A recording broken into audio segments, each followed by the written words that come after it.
महाराष्ट्राची ओळख महाराष्ट्राची संस्कृती आहे आणि महाराष्ट्रामध्ये सगळेच गोडीगुमानं वावरत आलेले आहेत. पण जेव्हापासून 2014 नंतर भाजपवाल्यांचं वर्चस्व झालेलं आहे तेव्हापासून वाचाळ वीरांचं प्रभुत्व जास्त आपल्या महाराष्ट्रामध्ये दिसत आहे.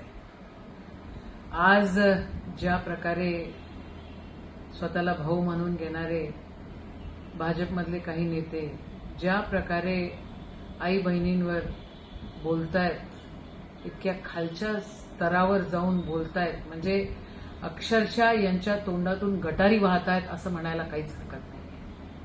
आणि वरिष्ठ नेते जे भाजपचे आहेत ते या सगळ्या गोष्टींसाठी खतपाणी घालतायत. दुसरीकडे आम्ही संस्कृती सांभाळतो, आम्ही धर्म सांभाळतो असे म्हणणारे हे भाजपचे नेते या सगळ्या गोष्टींना जर खतपाणी देत असतील तर महाराष्ट्र हे सहन नाही करणार. आज जयंत पाटील साहेब हे केवळ माजी मंत्री किंवा आमदार नाही आहेत, हे राजाराम बापूचा पूर्ण वारस आहे आणि राजाराम बापूंनी शेतकऱ्यांसाठी, या दीनदलितांसाठी, महाराष्ट्रासाठी त्यांचं योगदान खूप मोठं आहे. अहो, कोणत्या पातळीवर बोलताय, काय चाललंय या महाराष्ट्रामध्ये आणि यांना तंबी कशी देत नाही? देवेंद्र फडणवीस साहेब, तुम्ही कशा प्रकारे संस्कृतीचं जतन करतायत हे तर अख्खा महाराष्ट्र बघतोय. कोणाच्या आई बहिणींना आम्ही बोलणार नाही, पण अहो जरा झाकून बघा, खुद के गिरिबान में झाक के देखिए हो क्या रहा है. या सगळ्या गोष्टी अतिशय वेदनादायक आहे, न सहन करणाऱ्या आहे आणि आम्ही हे सहन करणार नाही. जे काही